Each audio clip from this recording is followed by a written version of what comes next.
a town gets destroyed by a bunch of monsters as they feast on the dead bodies. Their attention is then taken to a little girl, but we get cut to a generic-looking character, who is definitely not the protagonist. Fast forward and both of them have grown as they get ready to battle the said monsters by unleashing their power.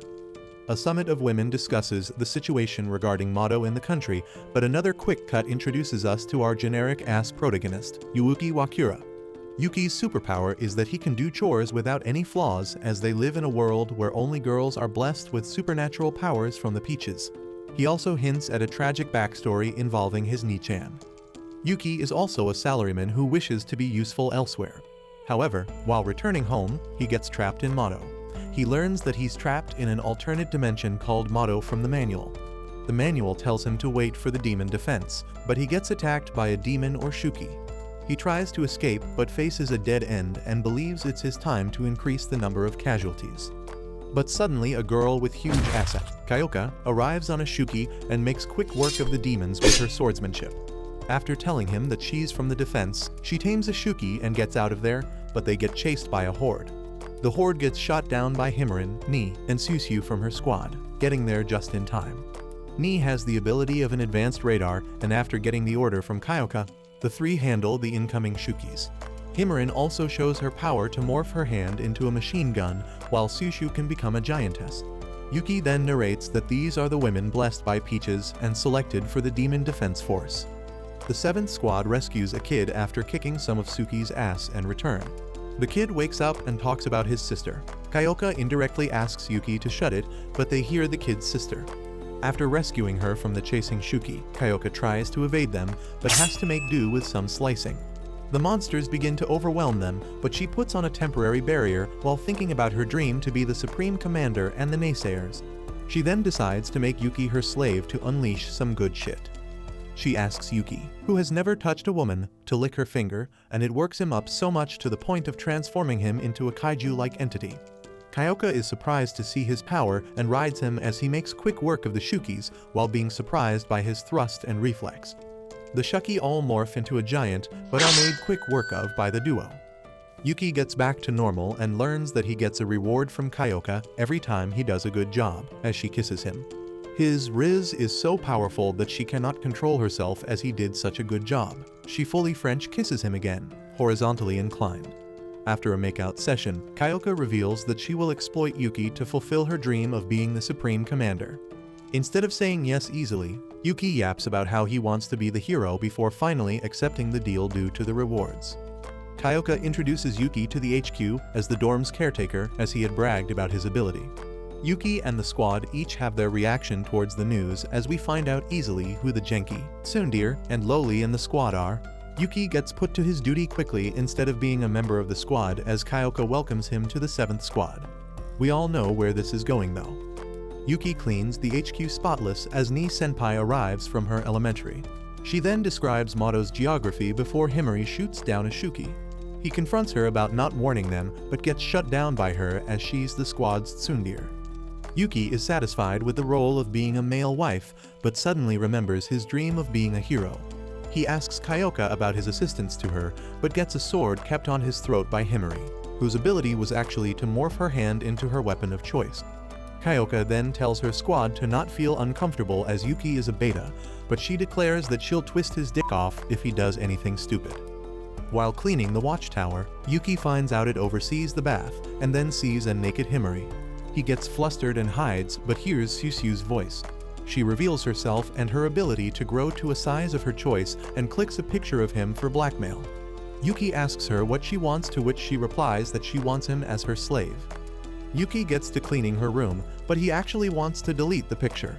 He finds the opportunity, but she gets more blackmail material of him holding her stripes after telling him that she does not see him as a guy. Ouch.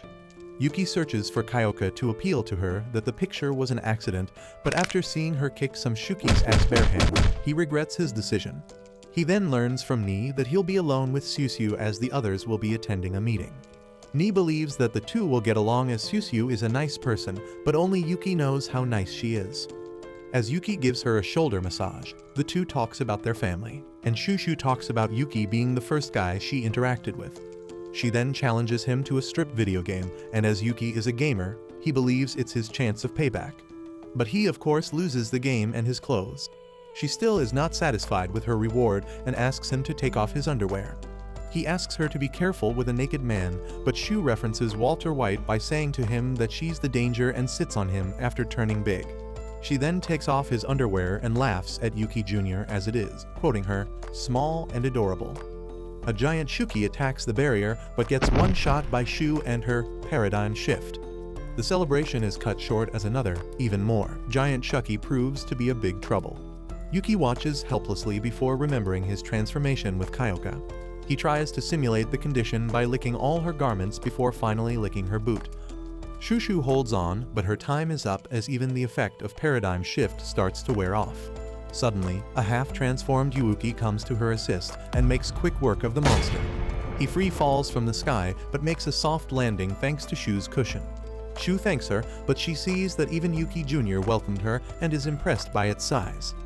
Later, Yuuki gets a massage from Kyoka as she tells him about the barrier's property of self-repair. She then reprimands Susu's impulsiveness and asks her to assist Yuki in his chores. But she is more busy asserting her dominance on her slave, even showing a picture she captured when he was buck naked.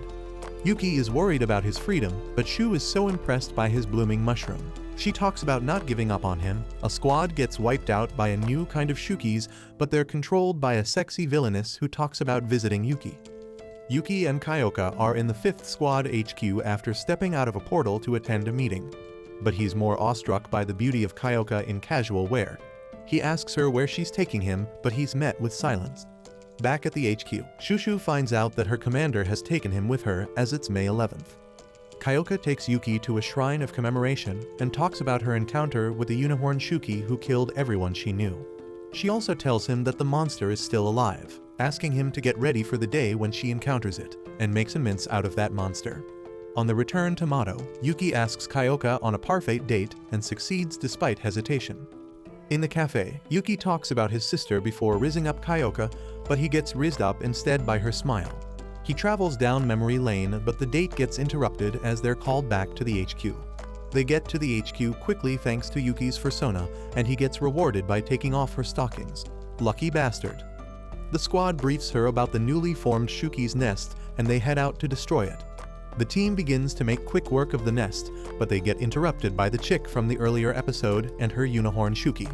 She overpowers Shushu first, followed by Himari before being on equal grounds with Kyoka, who wants to kill the unicorn. The woman tells her how she's the arch-enemy of the defense force and is looking for her handsome brother. The woman yaps about her brother before making quick work of the giant Shuki for interrupting her. Yuki recognizes the woman's glare but still attacks her. Kyoka and Yuki are no match for her, though, as she captures him and thinks of tearing him apart, but she also recognizes him. She tries to touch him but gets slashed by an angry Kyoka, who gets enraged before thinking of doing what the unicorn did to her family. She commands Yuki to follow her, but after seeing him protect her squad, comes to her senses, prioritizing her squad's safety first. At the HQ, Yuki gets rewarded for his hard work by having his balls stomped. The two then talk about the events earlier, and Yuki thinks that the Suki chick might be his sister.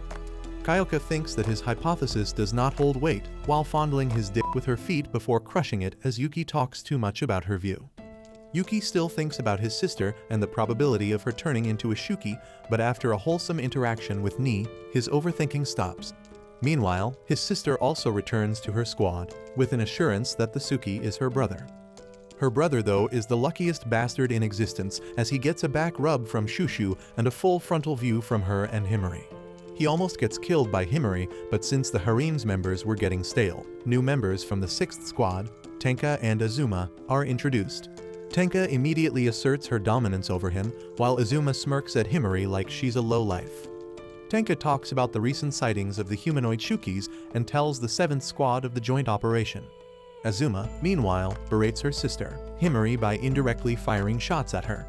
Seeing this, Kyoka decides to hold a squad-on-squad match, under the guise of knowing the other squad's capabilities.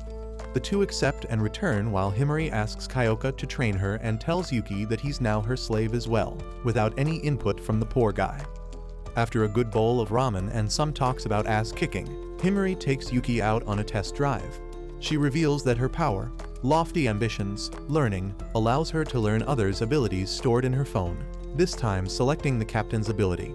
She is ready to face any punishment as long as she can beat her sister, because she brought Yuki there without the captain's knowing. The two are then attacked by a group of Shukis, but Yuki transforms into a new form after licking her finger. Under Himari, his Shuki form is quicker with a drawback of strength, but he still manages to clear the monsters. Yuki asks her why she is choosing his ability despite hating him, but she answers in her tsundere way. She still has to reward him against her wishes, though by offering him a face full of her kitten. Yuki still tells her to choose another ability, but she tells him about the deterioration and is adamant about him. She then narrates her backstory to him about how she felt inferior to her siblings and got bullied by Yachiho. She believes that this is the time to prove her worth and talks about her dream of becoming a hero like the commander. Yuki empathizes with her and accepts her offer, believing that this will open a new avenue. But after finding out that her sister can manipulate time like a JoJo villain, he believes they're screwed. Yachiho, with her grating voice, still ridicules her sister before showing her ability by stopping time. Himari and Yuki begin their training to find their finishing move after she briefs that her sister is a JoJo reference. Yuki exhausts himself after focusing his strength on a single part and gets rewarded with head pats. Days pass as the two train hard, during which Kyoka also gets there to pat Himari on the back for her proactive approach and reminds her it's important to ride Yuki. She follows her commander's instructions and rides Yuki, who finally manages to land a killer blow. He then gets rewarded with a view of some supple bazookas to energize him. A training montage follows as the bond between the two also deepens while they master the blow. Shushu and Himari discuss the match in the bathhouse while the 6th Squadron teleports there. They are then joined by Sahara, who enters and then proceeds to sleep. Himari then faces her sister, who tries to plant seeds of doubt in her, but Yuki assures her of their win. Yuki gets to the arena where the tournament arc is being held, thanks to Jinna's ability to produce some good barriers. She is also the referee of the match as well as hates men. The first match is decided to be between Himari and Yachiho, and Himari unveils her ability, Yuki. The two then manage to band attack Yachiho, but she rewinds time, before thinking of revealing her prime time. Himari remembers asking Sahara if her sister had trained for the tournament, but she instead dozes off again. At present, Yachiho rewinds time while Himari changes her strategy to attack head-on. Yachiho though whips out a gun and thinks of stopping time while smirking, which prompts Himari to hit her with another band attack. While it seemed effective at first, Yachiho rewinds the time again before freezing it to lure them into her range. But the two manage to outsmart her by going out of her range and then disorient her through speed as they observe that she's exhausted. After Yuki remembers his promise to Himari, they manage to throw Yachiho off her balance. The 7th Squad cheers on while Tenka gets horny seeing Yuki's obedience. Even Himari is impressed seeing Yuki bust his ball for her and thinks of apologizing to him. She then explains her sister's ability to f with time and how to win against it. In a twist, Yachiho already has a read on her sister's logic and strategy, thinking of making her life hell once she drags her home. She then reveals her prime time, where she can stop time for 10 seconds, 5 seconds more than her usual. She finally manages to inflict some damage in the stop time, opting for bullets, unlike knives like some gay vampire. Everyone is shocked to see the change in tides as she gloats about her new ability. As the 7th Squad cheers her on, Yachiho talks about the cost that comes with her sister's ability. She then ridicules her sister again, asking her to give up as she always messes up when it's important. Himari also begins to doubt herself, but Yuki points out that her sister is bluffing as the power has taken a huge toll on her, asking her if she wants to give up this close to victory. She gets on him and promises to punish her smartmouth slave after they win. They then launch their final attack as she is charged head-on. She's blinded by the lights, which forces her to rewind the time. But in the stop time, she sees that Yuki is back to normal while Himari is nowhere to be seen and blindly shoots. In another twist though, she gets shot out of nowhere only to see that it was her sister from below, as she gets knocked out. Everyone in the battle falls, but Himawari gets up to hit the Deku pose and is announced victorious. Kyoka is proud of her squad mate, while Tenka believes it's an opportunity for Yachiho to learn from her mistake. Yuki gets healed by Jinna and Himari finally counts him as a human rather than an insect, bantering with him. Yachiho also gets healed and remembers how hardworking her sister is. She then congratulates her and asks her to come home, telling her she'll treat her better. But Himari flat out refuses her, telling her that the 7th Squad is her new home, which stones her due to shock. She then rewards Yuki by feeding him water without using anything else but her mouth. Tenka reprimands Yachiho for underestimating her opponents and then lusts over Yuki. Himari meanwhile honestly thanks Yuki and kisses him as part of the reward, trying out various kisses and licking, all while Shushu overhearing them. Speaking of Shushu, her match with Sahara is next as a new set of characters oversees the battle going on. Shushu is disappointed that Himari's the one kissing Yuki as her match is next. Jinna announces that the next match is a hand-to-hand spectacle as both specialize in clobbering the shit out of their opponent. When she wins the match, Shushu asks Yuki for good luck and something more. Tenka punishes Yachiho by making her the cheerleader. The match begins with a high energy starting of wrestling moves including an elbow drop from Shushu and a German suplex from Sahara. But Sahara gets tired immediately and announces to use their power. Shushu paradigm shifts into a giant, but Chara uses her mad sheep to slap her. Jinna explains how Sahara's ability grants her super strength for an allotted time while she knocks down Shushu. Shushu though is determined to not get embarrassed in front of Yuuki, remembering her friend's prediction in high school before getting up. Sahara ridicules her decision to remain big, but Shushu is more of a go big or go home girl, turning even bigger and knocking her unconscious. Everyone in Squad 7 believes that Shushu has won, but Sahara suddenly gets up even more powerful. Yachiho then describes how her killer instincts take over when she is knocked out with her power. As Sahara makes a short work of Shushu, Tenka reveals how her habitual sleeping is actually the secret weapon.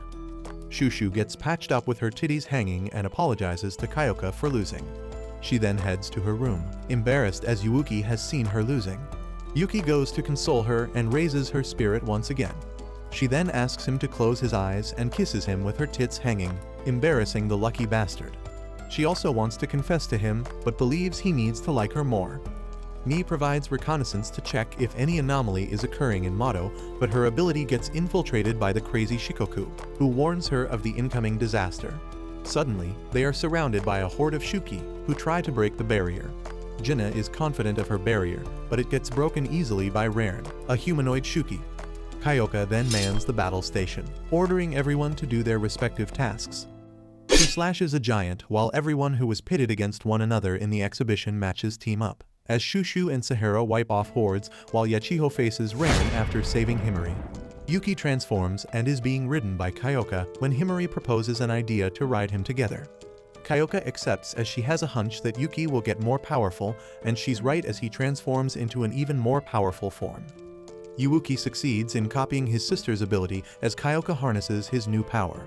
Tenka also steps on the battlefield for the showcase of the commanders. Jinna watches and narrates while also fangirling, thanks to Ni. But she fangirls a little too hard when she describes the hardship Kyoka had to go through to be a commander.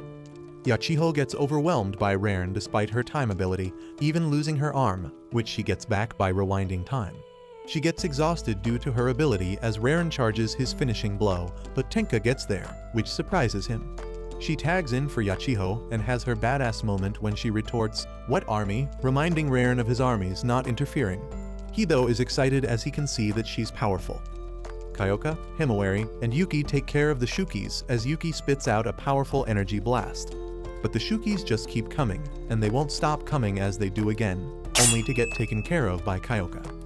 Raren and Tenka stand off while his army gets battered by the wrestling duo.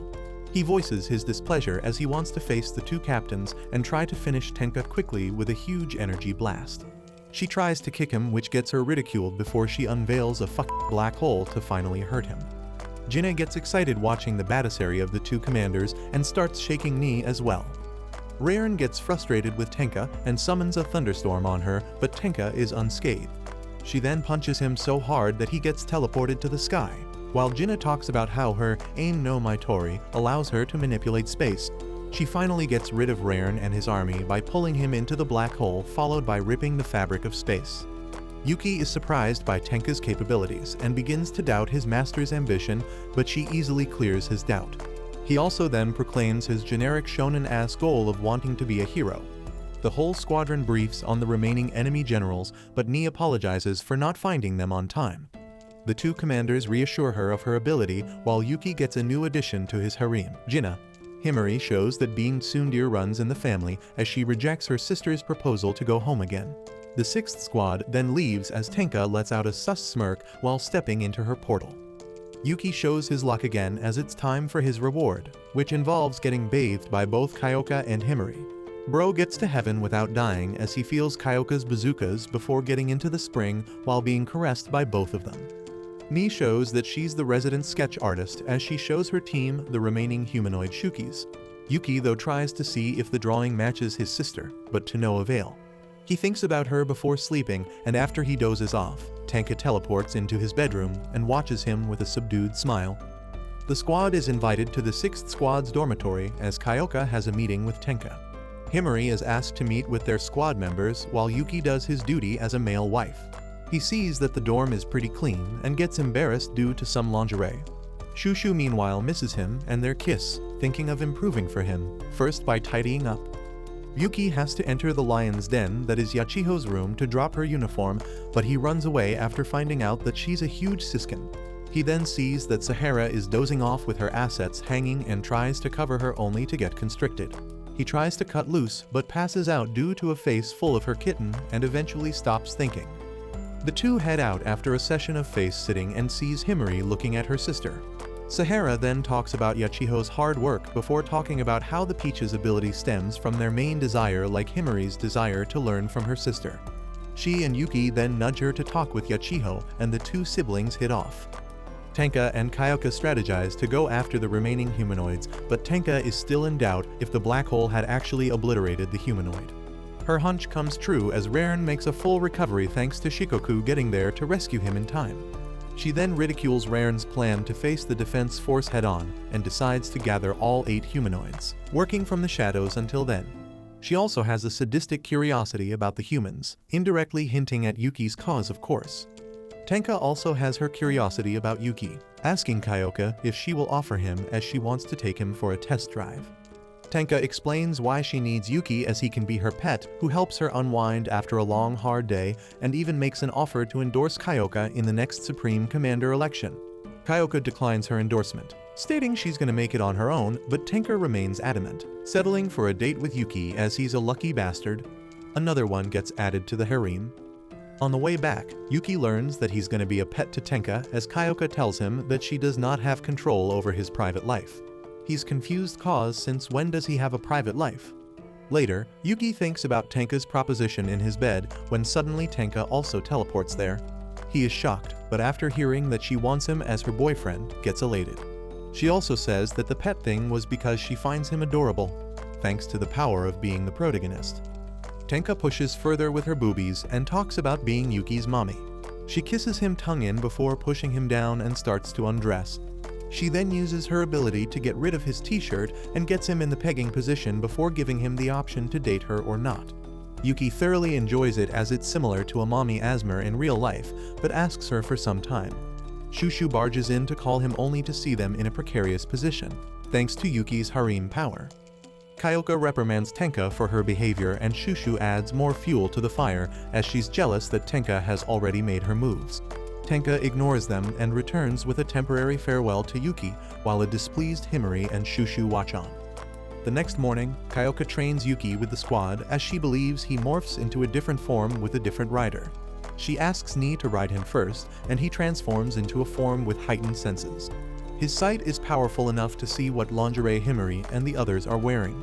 Kyoka notes his form while Ni rewards him, with a peck on the cheek ya perverts. Seeing how her teammates get to reward him, Shushu asks to ride Yuki next, believing that since she has more power, she needs to reward him tenfold. She rides and helps him transform, but the version only has added strength, minus the speed. Kyoka believes that the form is useless, but Shushu tells her that her paradigm shift also works on Yuki. She ends up sitting on him and bruising him, her reward being bandaging. Poor Shu. It's time for Ni to go school and Yuki tags along as he's curious about why she joined the force.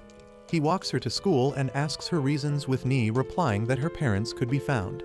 She talks about how her parents were lost in a moto mishap and her sure to find promise manifested due to her wish to find them. Yuki assures her that they'll be found just like his sister will be. Tenka tells Kyoka about the Supreme Commander's desire to contact the humanoids, but she believes it's useless to talk it out with them. The two then cheer as this supports Kyoka's case of the commander being useless.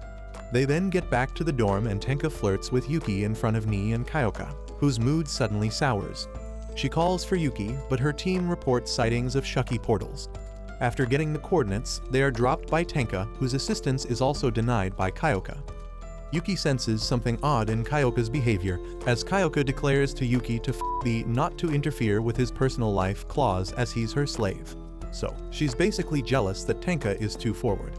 She believes that he needs harsher disciplinary methods as he becomes more obedient. The two then kick some Shuki's asses, including that of the newer species, debuting a new finishing move as well. Shikoku watches in glee as she gets to test the humans with her new toys. Tenka learns that Yuki is forever a slave at heart as she sees him being obedient to Kyoka. But his maso tendencies get her pumped as there will no longer be any dull moments in her personal life thanks to him. Kyoka and Yuuki battle a horde of Shukis and try out new maneuvers. Yuki proves his vigilance and gets his head patted by Kyoka. This gets him delusional as he thinks about being her hero, and he gets his reward to carry her and get a kiss. Back at the dorm, male wife mode is on as Yuki serves tea and cookies to the squad, while Kyoka tells her team about their new maneuvers. Shushu also compliments him, but Tenka is also there and gives him some head pats. Shushu gets envious at first, followed by a death stare from Kyoka, which makes him scared. He then explains how his sister was the one who taught him everything and talks about what she was like after everyone asks him about her. He then tells a story of a time when he and his sister beat the crap out of another sibling. Everyone is happy to see him happy and discusses having siblings after he goes to bed. Suddenly, Nii alerts that someone is in trouble and everyone gets ready for the rescue mission. Himari and Shushu rescue the person being chased by Shuki, but she punches Himari to reveal it's her trap. She then reveals herself as the humanoid Coco and sees that Himari has deflected her punch. She summons a bunch of Shukis, but Himari halts her to explain the negotiation deal set by the Supreme Commander, but of course, she does not listen. Yuki practices for Mr. Olympia, but his posing session gets interrupted by Kyoka and Nii, who see Yuki Jr. on full display. Kyoka then asks him to transform naked, as the two are in trouble.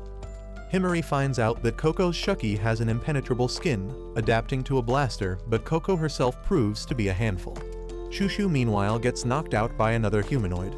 Kyoka rides to the battle, but they come across the humanoid Yuki's sister from their previous encounter. She attacks them and successfully captures Yuki after shouting at him. Kyoka tries to slash her way to rescue him, but it's too late. She then orders everyone to return to the dorm to regroup against their wishes.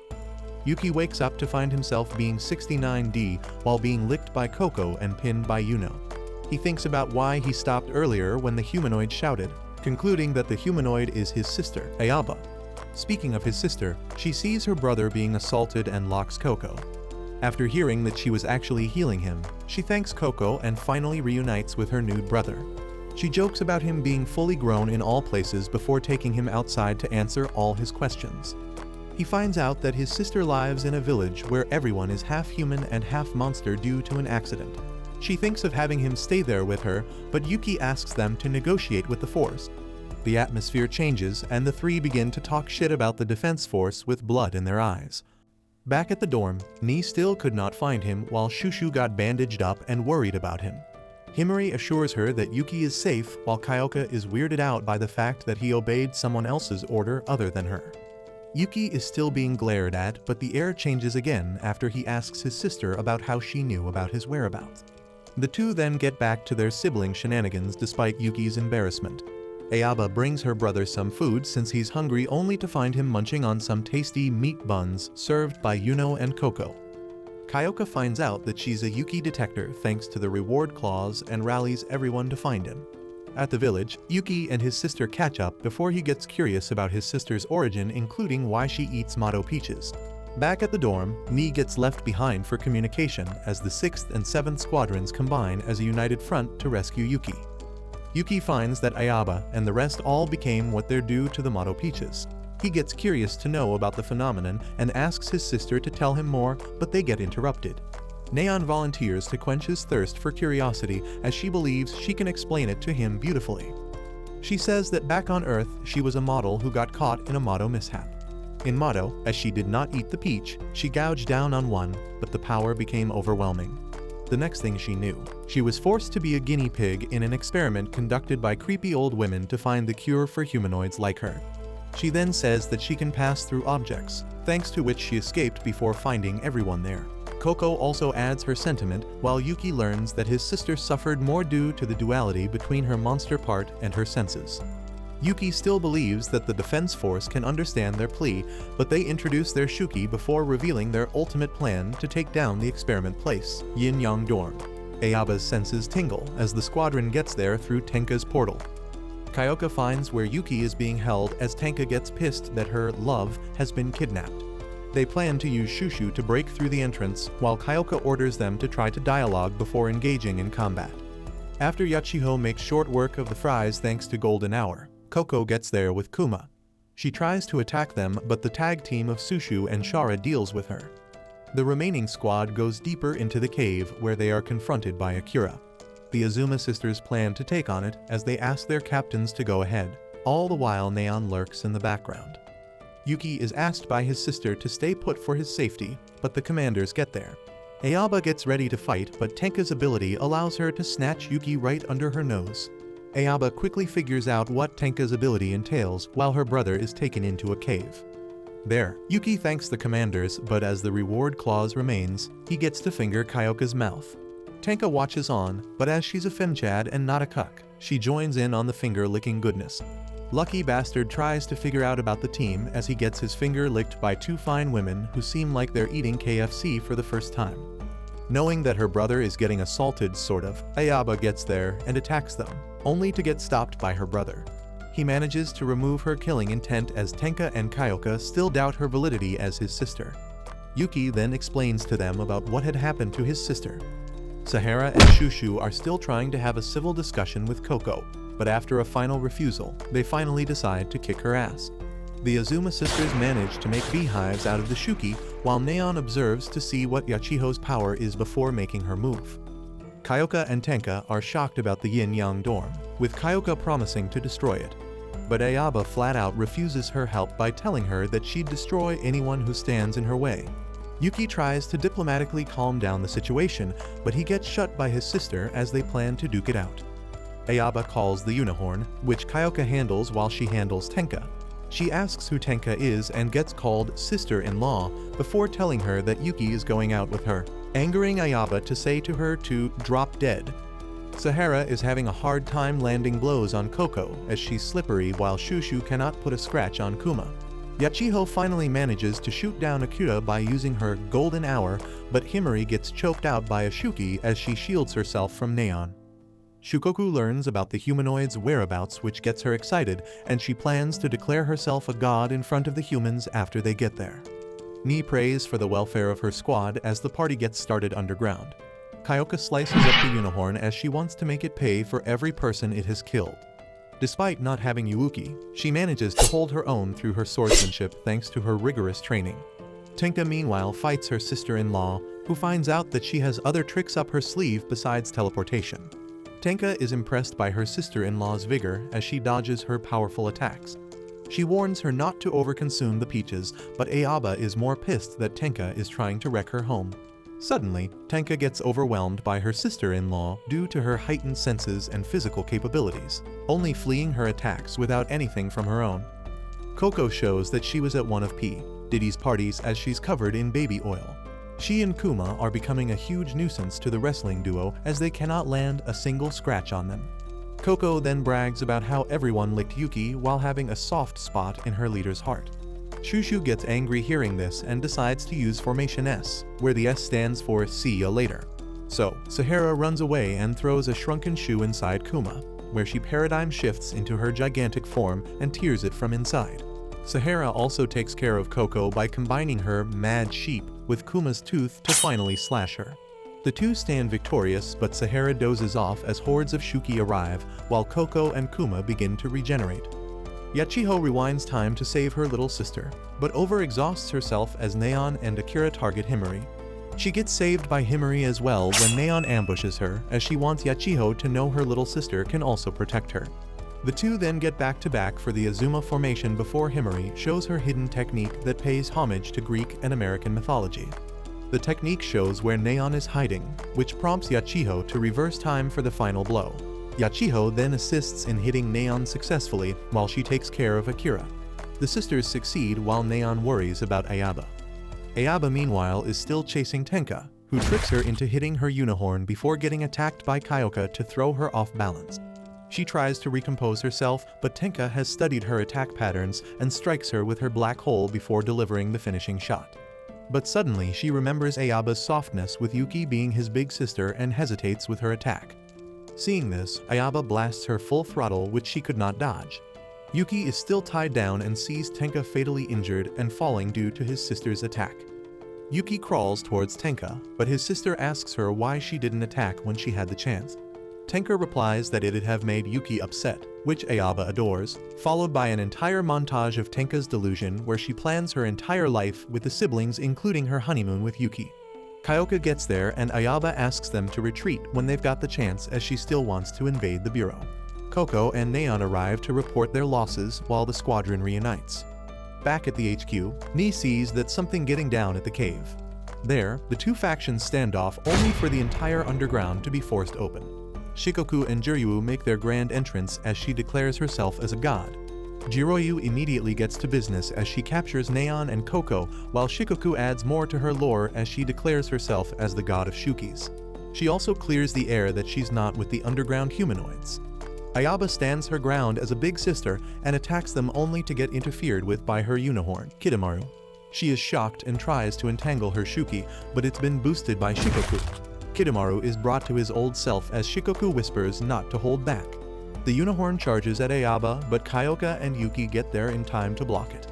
Ni is left wondering as to what's going on while praying for everyone's safety. Kyoka talks about her childhood in her hometown, where she remembers spending her days in nature playing with everyone. She believed she was at her happiest, but suddenly her life changed in a single night when her hometown was destroyed, specifically remembering the unicorn killer her friend in front of her. At present, the unicorn proves to be equal to Kyoka and Yuki as they try to double attack it, only to get deflected every time. Jiryu asks Shikoku to head back with her as they've completed their objective of catching the humanoids. Shikoku though is interested in Yuki Ka's off-course and wants to see how the match pans out, prompting Jiryu to leave. Yuki finally manages to shake the unicorn off after focusing on his punch, surprising Shikoku. He manages to hurt both its arms thanks to the training sessions, and he has a lot on the line to not lose. The unicorn though suddenly malformed into an ugly monstrosity as it's frustrated with Yuki kicking its ass. The ugly-ass insect then begins to overwhelm Yuki and corner both before charging for its final attack. Yuki looks at those he must protect and takes charge face-on, stopping the insect by focusing power in his bite, which even surprises Shikoku, followed by Kyoka slashing its head off. She then slices off its arm as it devolves back to its original form. Yuki chains up the unicorn as Kyoka unleashes her wrath on it. She charges her finishing attack, Howling Cherry Blossom, made specifically for the unicorn. As the attack charges, the unicorn is free, but Kyoka slices it with the weight of her lost loved ones, her training, and the hardships she faced. She finally gets her revenge as the unicorn is carved into many pieces just like she promised herself. Tenka proudly watches Kyoka's growth while Shikoku escapes through her portal. Kyoka dedicates her victory to her fallen hometown. Tenka meanwhile takes the squad back for medical support and immediately returns as it's a family issue. Kyoka asks Ayaba to get back with them, promising along with Tenka to help her bring Coco and Neon back. Yuki also tries to bring her with him, but she remains adamant on not trusting their organization, even though she trusts Kyoka and Tenka. She talks about staying back and going into hiding with the remaining villagers while planning a rescue mission with them.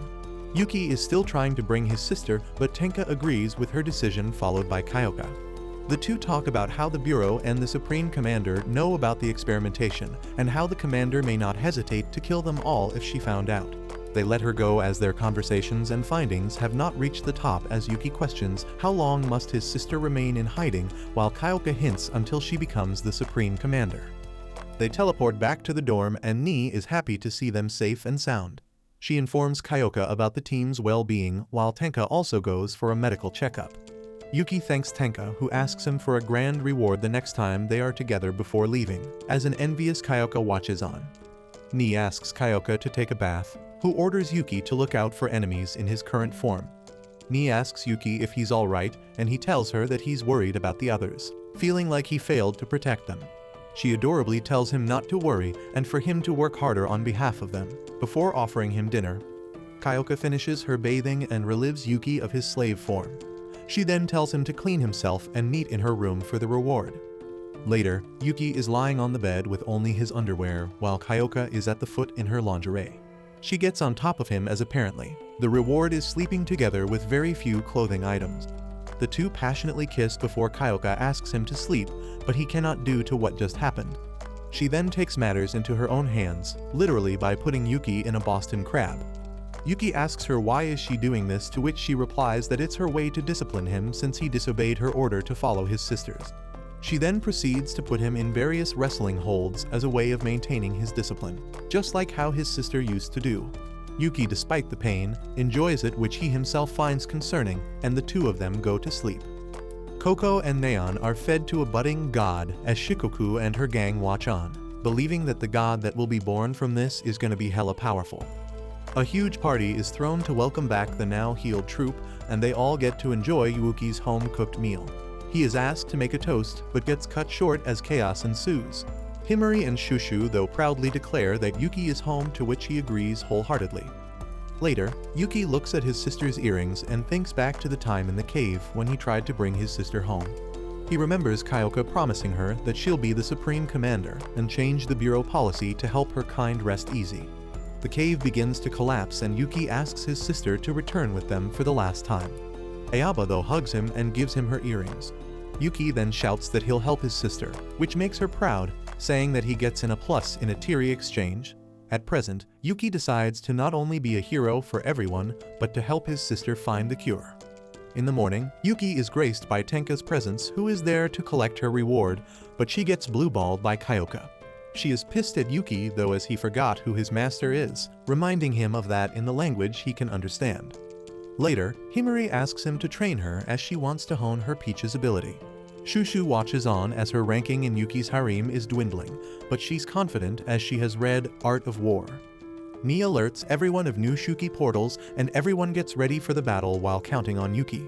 Yuki also is ready for the battle, transforming and speeding through the battlefield with everyone. His sister watches them on with a smile, but gets to searching for her team.